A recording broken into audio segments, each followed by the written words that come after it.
दर्शक महानुभाव नमस्कार, साथमा हार्दिक स्वागत गर्दछु। सार्थक मझेरी टिभी हेरिरहनुहुने तपाईलाई गुल्मीबाट म प्रकाश टन्डन। यो हो गुल्मी दरबार गाउँपालिका 7 स्थित घुम्तीदेखि चारपाला जोड्ने सडकको करिब 18 महिनादेखि यो सडक रमिता बनेर बसिरहेको छ। यही नजिकै एउटा प्रवेशद्वार पनि थियो, तर त्यो पनि भत्किसकेको छ। राजनीतिज्ञ फेरिए, मान्छेका विचार धारणा फेरिए, जनप्रतिनिधिहरूको जीवनशैली फेरियो, तर यो सडकको मुहार अझै फेरिन सकेन। यति मात्र होइन, घुम्तीदेखि चारपाला जोड्ने सडक धुलाम्य भएर हिँड्न नसकिने अवस्था छ।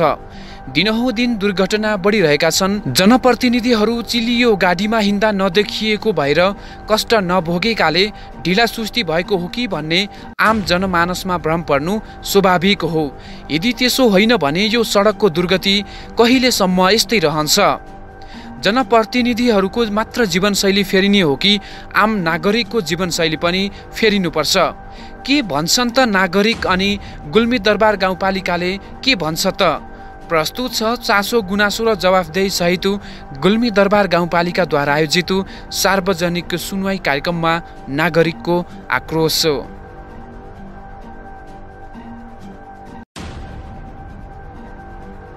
हामीले जुन देउरालीदेखि बोटेसम्म जोड्ने बाटो, त्यहाँनिर एउटा नाली खनिएको छ, साइडमा नाली खनिएको छ। बाटो एकदमै साँघुरो छ पनि नाली खनिएको छ।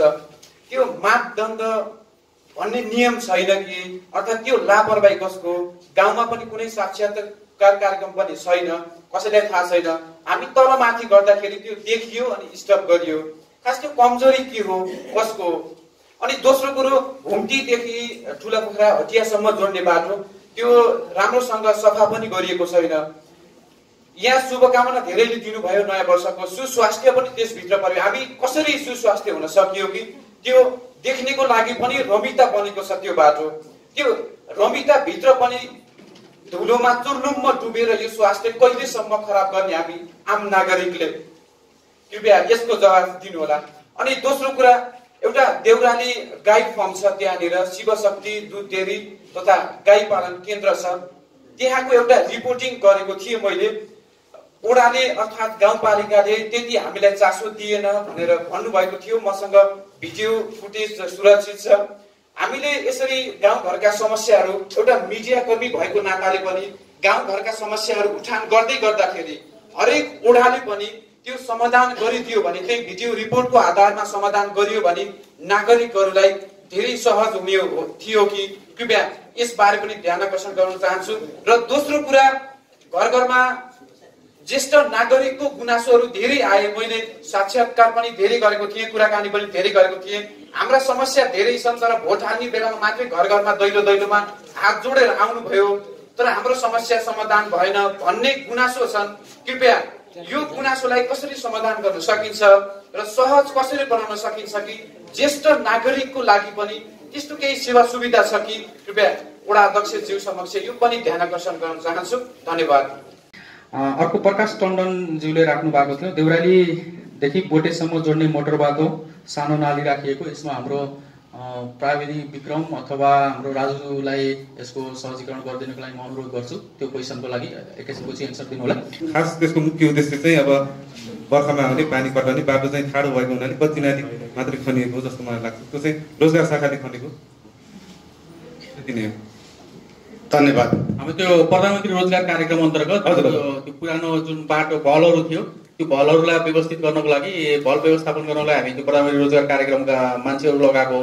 त्यो पालिकाको बाटोको मापदण्ड, भवनको मापदण्ड तयारी गर्ने चरणमा छौँ हामी, होइन? त्यसपछि हाम्रो इन्जिनियरहरूले पनि वर्कआउट गर्दै हुनुहुन्छ। त्यो मापदण्ड भन्दा बाहिरको त्यो रोजगार कार्यक्रम अन्तर्गत त्यो पुरानो भलहरूलाई व्यवस्थापन गर्न मात्रै खोजेको, त्यसमा पालिकाको कुनै बजेटबाट चाहिँ काम गरिएको होइन रहेछ। त्यो बाटो नभत्कियोस्, थप क्षति नहोस् भनेर त्यो भललाई मात्रै व्यवस्थापन गर्न खोजेको थिएछ। त्यो बाहेकको एन्सरमा म जान्छु। घुम्तीमा जस्तै अब घुम्तीदेखि ठुला पोखरा जोड्ने मोटर बाटोको कुरा आएको छ। त्यसको लागि यो हाम्रो खर्जाङदेखि तुराङसम्मको एउटा रणनीतिक सडकमा पनि स्तरोन्नति भएको र पालिकाले पनि यसमा पटक पटक लगानी गरिरहेको। पालिकाले आफै लगानी गर्दा डुप्लिकेसन परिरहेको सँगै हाम्रो मदन मदारी राजमार्गले पनि त्यसलाई हेरिरहेको। पालिकाले फेरि लगानी गर्दा डुप्लिकेसन पर्ने भएको हुनाले त्यसमा बीचबीचको भाग चाहिँ पालिकाले पनि त्यसलाई नाली बनाउने लगायतको बीचबीचमा पनि केही कामहरू गरेको छौँ।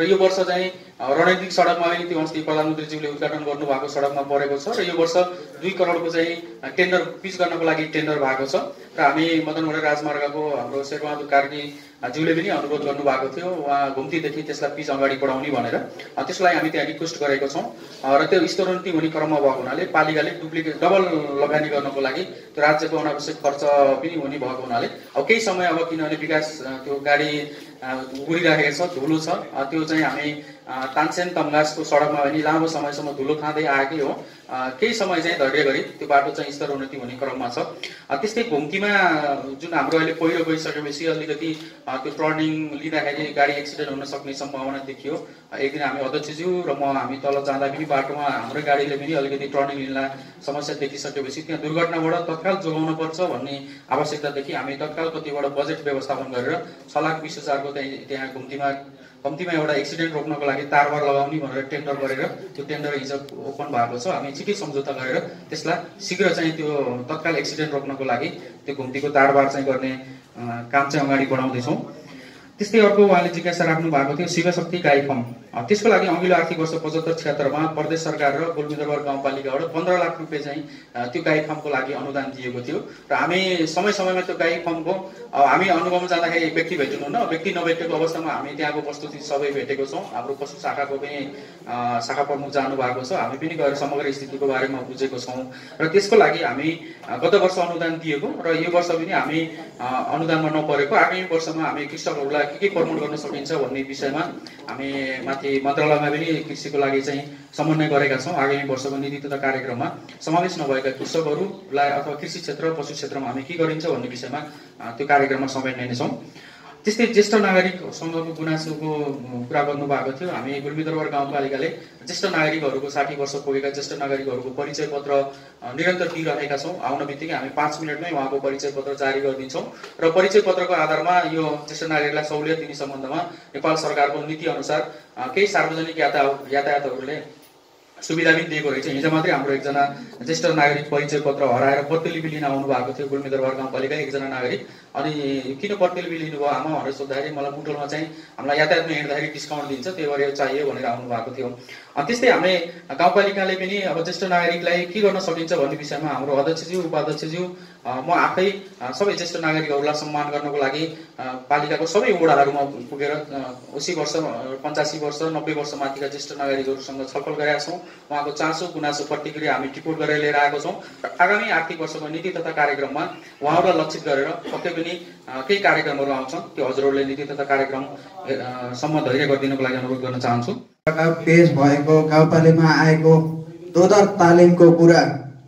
कुनै पनि खबर पनि भएन अनि फेसबुक पेज गुल्मीदरबारको फेसबुक पेजमा पनि पोस्ट भएन एकैचोटि पठाइयो मात्र भन्ने पोस्ट भएको हुँदाखेरि यो के हो कसरी हो यसको जानकारी पाउन अनुरोध गर्दछु सम्भवतः स्थानीय तहहरूले नेपालमा कमै स्थानीय तहहरू छ हामी गुल्मीदरबार गाउँपालिकामा पनि हाम्रो गाउँपालिकामा दक्ष जनशक्ति डोजरको लागि दक्ष जनशक्ति आवश्यक महसुस गरी मुख्यमन्त्री ग्रामीण तथा रोजगार कार्यक्रम अन्तर्गत यो डोजर अपरेटर तालिम सञ्चालन गर्ने भनेर त्यो कार्यक्रम स्वीकृत भएको थियो त्यो अनुसार हामी प्रत्येक वडाबाट एक जना अब यो हामी सीमित बजेट अहिले सीमित बजेट अनि डोजरको लागि 9 जना अथवा 10 जना हामी कति सकिन्छ सीमित बजेटको आधारमा हामी 9 जना डोजर अपरेटरको लागि सहभागी छनौटको लागि चाहिँ हामी 9 जनासम्म गर्न सकिन्छ भनेर मुख्यमन्त्री ग्रामीण विकास तथा कार्यक्रममा हामी छलफल गरेर त्यो तालिम चाहिँ कार्यक्रम राखिएको हो त्यसको लागि हामी सबै वडा कार्यालयहरूलाई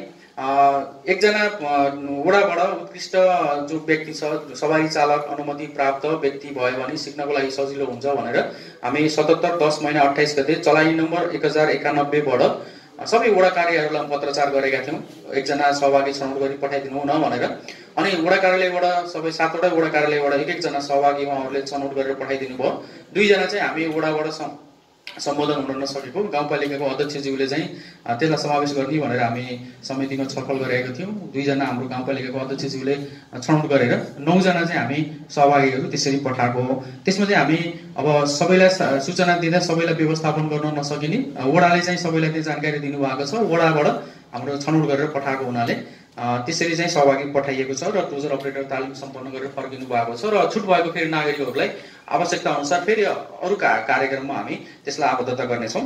गुल्मी दरबार गाउँपालिकाका अध्यक्षज्यूको शीघ्र स्वास्थ्य लाभको कामना गर्न चाहन्छु र म शेरबहादुर कार्की गुल्मी दरबार वडा नम्बर 7 समाजसेवी।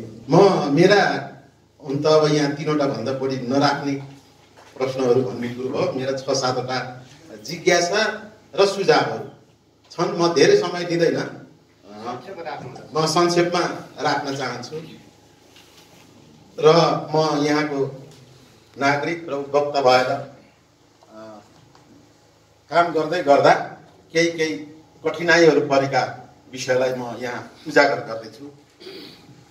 यहाँ हामी सबैलाई सर्वविदित छ, स्वास्थ्य बिमा गरेपछि थोरै पैसामा ठुलो उपचार गर्न पाइन्छ भन्ने हैसियतले जो मैले पनि मेरो परिवारको स्वास्थ्य बिमा गरेँ र मेरो परिवारलाई पहिला कहाँ जाने भन्दा पहिला सहजै होला भनेर पङ्गास अञ्चल अस्पतालमा पठाइए, जिल्ला अस्पतालमा।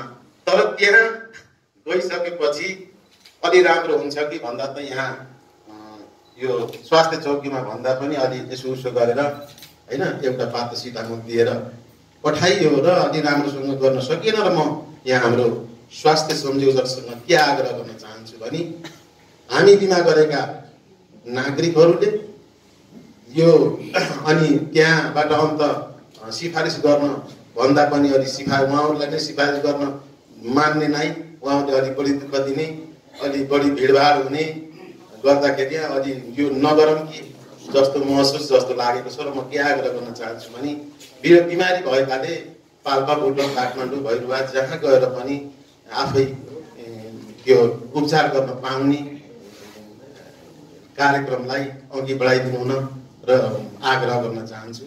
कार्कीज्यूले जिज्ञासा राख्नु भएको छ राष्ट्रिय स्वास्थ्य बिमा कार्यक्रम सन्दर्भमा।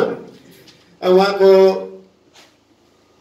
जिज्ञासाको लागि धन्यवाद दिँदै उहाँले राखेको प्रश्न, स्वास्थ्य बिमा गराइसकेपछि जनताले चाहेको ठाउँमा गएर उपचार गराउन पाउनु पर्छ मैले बुझे अनुसार।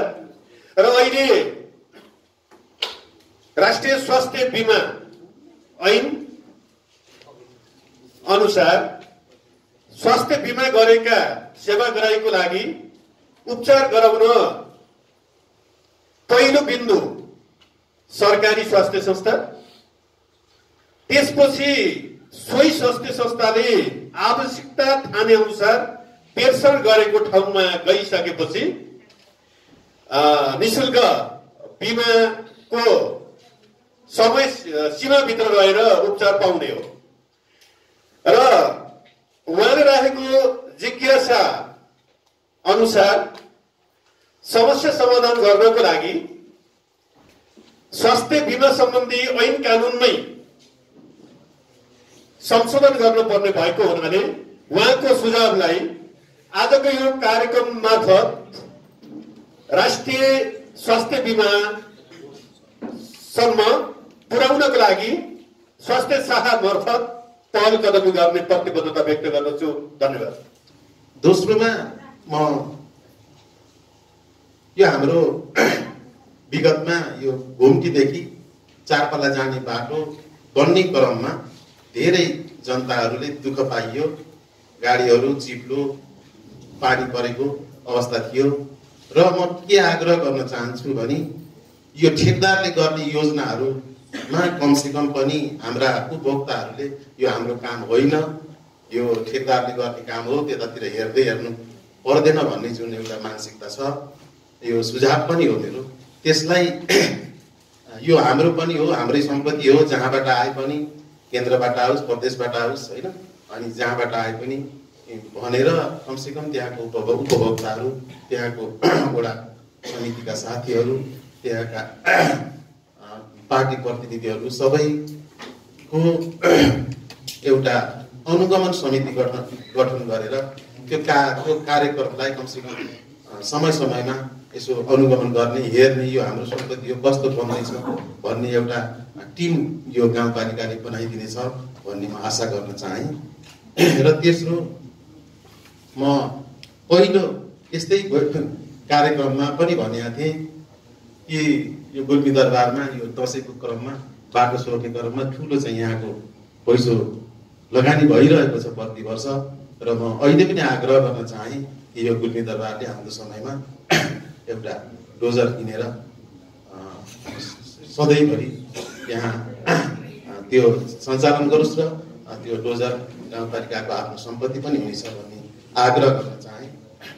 र अर्को फेरि यो हाम्रो यहाँ अहिले नयाँ औटो सञ्चालनहरू भइरहेका छन् तर धेरै जनताहरूका गुनासा के छन् भने औटोका दर रेट छैन। यहाँबाट 2 किलोमिटर जाँदा 100 रुपियाँ तिर्न परिरहेको छ र यो के हो, कति दिने हो, होइन कसरी चाहिँ जाने हो, यो कमसेकम गाउँपालिकाले यसको दर रेट कायम गरिदियोस् र आम जनतालाई त्यसबाट सुविधा सम्पन्न गराओस् भन्ने चाहे। र अर्को यो अहिले हाम्रो चारपालामा खानेपानीतर्फ अलि बिग्रेको अवस्था, एउटा योजनाले अर्को योजनाको त्यहाँको उपभोक्तालाई तान्ने अथवा एउटा त्यहाँको उपभोक्ता 2-3टा खानेपानीको सदस्य हुने तर चाहिँ देशको चाहिँ प्रत्येक घर होइन एउटा धारा भन्ने जुन कार्यक्रम छ एउटा खानेपानी त्यसमा चाहिँ अलिकति यहाँ बाँचिएको र यहाँ हाम्रो साथीहरू इन्जिनियरहरूलाई सोद्धा यी डिपिआर तयार गर्दा बाहिरबाट साथीहरू आएर गर्नुभयो र अलिकति अप्ठ्यारो परिरहेको छ। यसलाई छिटोभन्दा छिटो समापन यो मिलाउँदै अनि प्रत्येक घरमा एउटा धारा खानेपानी पसार्ने र गुल्मी दरबारभरि नै एउटा वृहत खानेपानी आयोजना को एउटा समिति गठन गरेर सबैको घरमा पानी पुर्याउनलाई, जसरी भर्खरै पनि एउटा कुरा आयो होइन बिचको मान्छेले कसरी खाने त्यो होइन, जुन पार्टी होस् चाहे त्यो गरिब होस् चाहे धनी होस् सबैको घरमा खाना पानी पाउनु पर्ने अधिकार छ र त्यसलाई एउटा कसरी जाने हो त्यसलाई अलिक विशेष अध्ययन गरेर छिटोभन्दा छिटो हुन लागिरहेका कार्यक्रमलाई अलिक छिटो चाहिँ अगाडि बढाउने अनि अरूलाई फेरि त्यसरी गर्दै सबै घरमा एउटा धारा पुर्याइदिन यो गाउँपालिकाले भूमिका निर्वाह गर्न छ भन्ने गर्न चाहे। अनि फेरि अब हाम्रो यो कृषि प्रधान देश यहाँ जब बर्खा लाग्छ अब बिउ बिजन चाहिने बेला र म यो गाउँपालिकासँग के आग्रह गर्न चाहेँ भने एउटा कुनै पसल अथवा एउटा कसैलाई यहाँ चाहिने बिउ बिजन र मलको सबै समय उपलब्ध हुने गरी त्यसमा केही छुटकारा यसले केही रुपियाँ त्यहाँ लगाएर अलिक सस्तोमा पाउने एउटा कार्यक्रम दियोस् भन्ने आग्रह गर्न चाहेँ। र म एउटा फेरि जिज्ञासा के गर्न चाहेँ भनेपछि यतापट्टि यो बोलथुङ र 1 र 2 मा चाहिँ खेल मैदान भएछ, हाम्रो चाहिँ 5, 6, 7 मा छैन। वडा स्तरीय चाहिँ खेल मैदान पाइन्छ कि पाइँदैन भन्ने जिज्ञासा गर्दै मेरो आफ्नो भनाइहरू। धेरै धेरै धन्यवाद शेरबहादुर कार्कीज्यूलाई। त्यो भूमि सम्बन्धी समस्या यो पहाडी इलाकामा कुन मापदण्ड र कसरी गरिँदैछ भन्ने म जिज्ञासा हुन चाहन्छु र फेरि 2-4 जना मान्छे भूमिहीन भएको हुनाले त्यसको प्रक्रियाको बारेमा पनि बताइदिनु होला भन्ने अनुरोध गर्छु। धन्यवाद। पुनराम सरको जिज्ञासाको समाधान थोरैले भन्दा केही लामो अलि विस्तृत रूपमा दिनुपर्ने भएको हुनाले उहाँले छुट्टी कार्यक्रम राख्नुभएको छ। यही हललाई प्रयोग गर्दै उहाँले भूमि सम्बन्धी धेरै कुराहरू, सुकुम्बासी सम्बन्धी धेरै कुराहरू विज्ञ पनि आउनु भएको छ। उहाँले यहाँलाई जानकारी गराउनुहुन्छ भने म यहाँलाई जानकारी गराएँ। त्यस्तै अर्को रामबहादुर थापा गुल्मी दरबार गाउँपालिका जुन आगोलागी नियन्त्रणको लागि गाउँपालिकाको के छ प्लान भन्नुहुन्थ्यो। पक्कै पनि हामीसँग पर्याप्त स्रोत साधन छैन, न्यूनतम स्रोत साधनलाई परिचालन गर्ने हो। सामुदायिक वनमा लागेको आगोलाई हामी वन कार्यालय, सशस्त्र प्रहरी, नेपाली सेनासँग समन्वय गरेरै त्यसलाई नियन्त्रणमा लिने हो। र नियन्त्रणमा लिनको लागि यसमा हाम्रो पालिकाले अनि हाम्रो सुरक्षा निकायले एक्लै केही गर्न सक्दैन। हामी नागरिकहरू सचेत हुनुपर्ने हुन्छ। यसलाई नागरिक सचेतना सम्बन्धी अभियान अगाडि बढाएर त्यो आगोलागी नियन्त्रण चाहिँ हाम्रो नागरिक स्तरबाटै नियन्त्रण गर्न सक्यो भने सबभन्दा सजिलो उपाय त्यो छ। त्यसको लागि हामी आगोलागी भएको अवस्थामा डिभिजन वन कार्यालय र सुरक्षा निकायसँग समन्वय गरेर त्यसलाई चाहिँ नियन्त्रण गर्ने प्रक्रिया अगाडि बढाउनेछौँ। त्यसकै अर्को गुनासो थियो उहाँको र सुझाव थियो फोहोर सङ्कलन केन्द्र। गुल्मी दरबार गाउँपालिकाले फोहोर सङ्कलन केन्द्रको लागि अहिले हामी सङ्घीय सरकारसँग विशेष अनुदानको लागि करिब 1 करोड चाहिँ हामी लागत इस्टिमेट गरेर योजना पठाएको छौँ। माथिबाट ती योजना स्वीकृत भएर आयो भने हामी उपयुक्त स्थानमा यहाँ फोहोर प्रशोधन केन्द्र सञ्चालन गर्नको लागि आवश्यक बजेटको लागि रिक्वेस्ट गरेका छौँ। समग्रमा हामीसँग आएको गुनासोहरू यति नै छ। जो सबै गुनासोहरू अत्यन्त राम्रो छ, सुझावहरू राम्रो छ। हजुरहरूको नागरिक, जनप्रतिनिधि, राजनीतिक दल र कर्मचारीको सुसम्बन्धले नै हामी यिनी सबै गुनासोहरूलाई, यिनी सबै समस्याहरूलाई हामी निराकरण गर्न सकिन्छ र समृद्ध गाउँपालिका बनाउन सकिन्छ। यसमा चाहिँ हामी पालिकाले केही गरेन भनेर एउटा व्यक्तिगत इन्ट्रेस्टको उसमा आक्षेप लगाउने, जनप्रतिनिधिलाई आक्षेप लगाउने, कर्मचारीलाई इन्डिभिजुअल आक्षेप लगाउने भन्दा पनि समग्र हामी सबै मिलेर, हाम्रो पालिका हो, सबै मिलेर हामी कर्मचारी, शिक्षक, जनप्रतिनिधि, राजनीतिक दल सबै मिलेर गऱ्यो भने पक्कै पनि हामी समृद्ध गाउँपालिका र सुखी गाउँपालिका बनाउन सकिन्छ। यसमा पुनः म सबैलाई साथ र सहयोग गरिदिनुको लागि र हाम्रो जनप्रतिनिधि, कर्मचारी जीवहरूलाई कसैले पनि राजनीतिक चस्माबाट नहेरिदिनको लागि पुनः अनुरोध गर्दै हाम्रो यो प्रशासनिक भवनको जुन रामबहादुर थापाज्यूले भन्नुभएको थियो, हाम्रो 1500 अस्पतालको त प्रक्रिया अगाडि बढेको छ। प्रशासनिक भवन चाहिँ हाम्रो यो 12 रोपनी जग्गा पुरै वन क्षेत्रमा पर्ने, वन क्षेत्रको जग्गा प्रयोग गर्नको लागि हाम्रो वन मन्त्रालयबाट पनि स्वीकृति प्राप्त हुनुपर्ने र त्यसको लागि वैकल्पिक व्यवस्था गरेर अब सङ्घीय मामिला तथा सामान्य प्रशासन मन्त्रालयबाट हाम्रो त्यो प्रशासकीय भवनको GOR चाहिँ स्वीकृत भएर आएको छ। स्वीकृत भइसकेपछि अब बाँकी काम हाम्रो आइई गर्न बाँकी छ, DPR गर्न बाँकी छ। त्यो आइई गर्नको लागि हाम्रो वन क्षेत्र परेको हुनाले त्यो वन मन्त्रालयबाट स्वीकृत भएको छैन। त्यसलाई हामी 12 रोपनी जग्गाको ठाउँमा अर्को उपयुक्त स्थानमा हामी त्यो जग्गा रिप्लेसमा दियो भने, त्यो वन सम्बन्धी ऐनले चाहिँ रिप्लेसमा दियो भने त्यो छिटो प्रक्रिया अगाडि बढ्ने भएको हुनाले हामी 1-2 चोटि कार्यपालिका बैठकमा छलफल गरेका छौँ। त्यसमा चाहिँ अब हाम्रो टार्गेट भनेको त्यो प्रशासकीय भवन निर्माण प्रक्रियालाई अगाडि बढाउने टार्गेट छ। सम्पूर्ण जनप्रतिनिधिहरू यसमा चिन्तित हुनुहुन्छ। त्यो प्रक्रियामा हामी अगाडि बढ्नेछौँ भन्दै यहाँहरूको चासो, गुनासो, प्रतिक्रियाको लागि उच्च सम्मान गर्दै मेरो भनाइ अन्त्य गर्न चाहन्छु। हस्त, नमस्ते।